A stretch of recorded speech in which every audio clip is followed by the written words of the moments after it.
Welcome to the appendix, where we read the primary sources of the past so the present can be better understood. Today's primary source, the Paterson or New Jersey Plan, presented to the Federal Convention June 15, 1787, as found in Hunt and Scott, Debates in the Federal Convention of 1787, reported by James Madison, pages 102 to 104. For variant texts, see Documents Illustrative of the Formation of the Union of the American States, pages 967 to 968. On the Paterson Plan, see McLaughlin, Confederation and Constitution, page 212. Note particularly Section 6, which contains the germ of the central clause of the Constitution.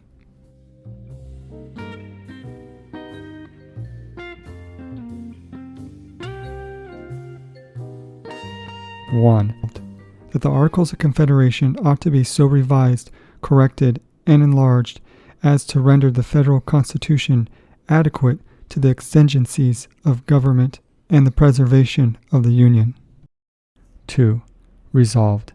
that in addition to the powers vested in the United States in Congress by the present existing Articles of Confederation, they be authorized to pass acts for raising a revenue by levying a duty or duties on all goods or merchandises of foreign growth or manufacture imported into any part of the United States, by stamps on paper, vellum, or parchment, and by a postage on all letters or packages passing through the General Post Office, and be applied to such federal purposes as they shall deem proper and expedient, to make rules and regulations for the collection thereof,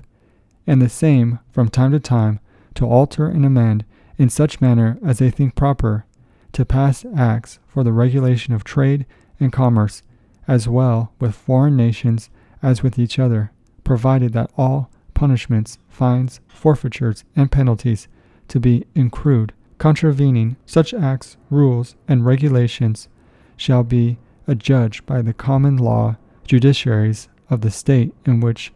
any offense contrary to the true intent and meaning of such acts, rules, and regulations shall have been committed or perpetrated with liberty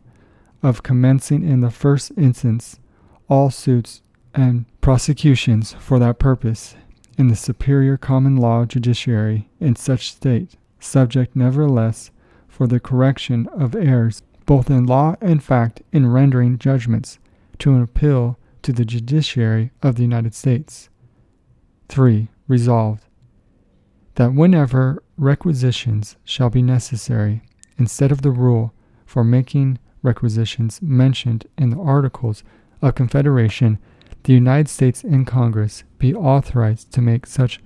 requisitions in proportion to the whole number of white and other free citizens and inhabitants of every age,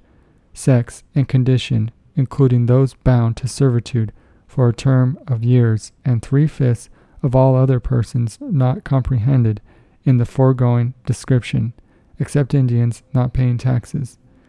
that if such requisitions be not complied with in the time specific therein, to direct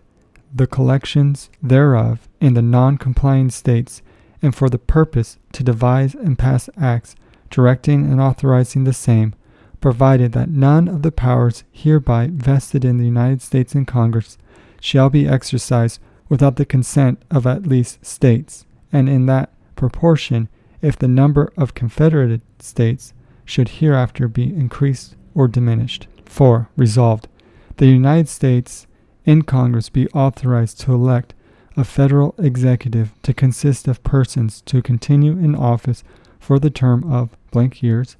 to receive punctually at stated times a fixed compensation for their services, in which no increase or diminution shall be made, so as to affect the persons composing the executive at the time of such increase or diminution to be paid out of the federal treasury, to be incapable of holding any other office or appointment during their time of service, and 4 blank years thereafter to be ineligible a second time and removable by Congress on application by a majority of the executives of the several states. That the executives, besides their general authority to execute the federal acts, ought to appoint all federal officers not otherwise provided for, and to direct all military operations, provided that none of the persons composing the federal executive shall, on any occasion, take command of any troops, so as personally to conduct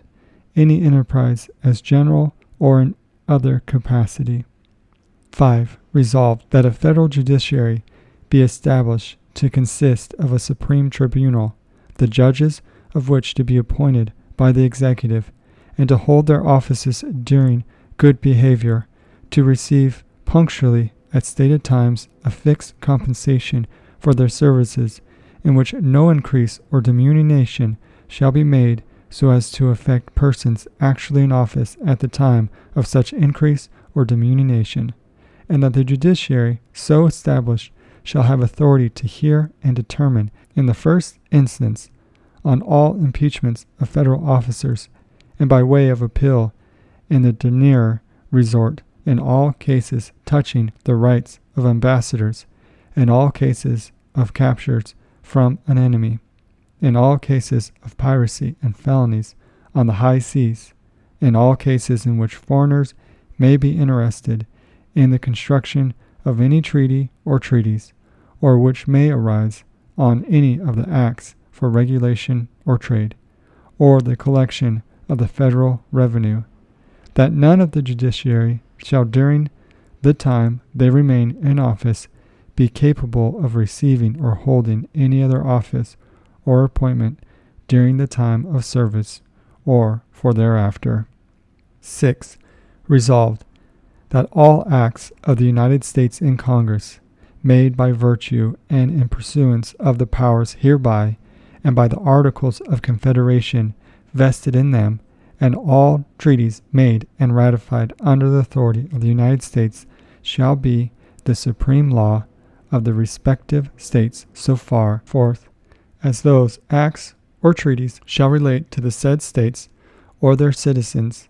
and that the judiciary of the several states shall be bound thereby in their decisions. Anything in the respective laws of the individual states to the contrary notwithstanding, and that if any state or any body of men in any state shall oppose or prevent carrying into execution such acts or treaties, the federal executive shall be authorized to call forth the power of the confederated states, or so much thereof as may be necessary to enforce and compel an obedience to such acts, or an observance of such treaties. 7. Resolved that provision be made for the administration of new states into the Union. 8. Resolved, the rule for nationalization ought to be the same in every state. 9. Resolved, that a citizen of one state, committing an offense in another state of the Union, shall be deemed guilty of the same offense as if it had been committed by a citizen of the state in which the offense was committed.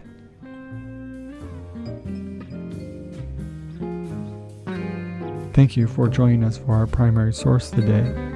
on the appendix. We will see you in the stacks.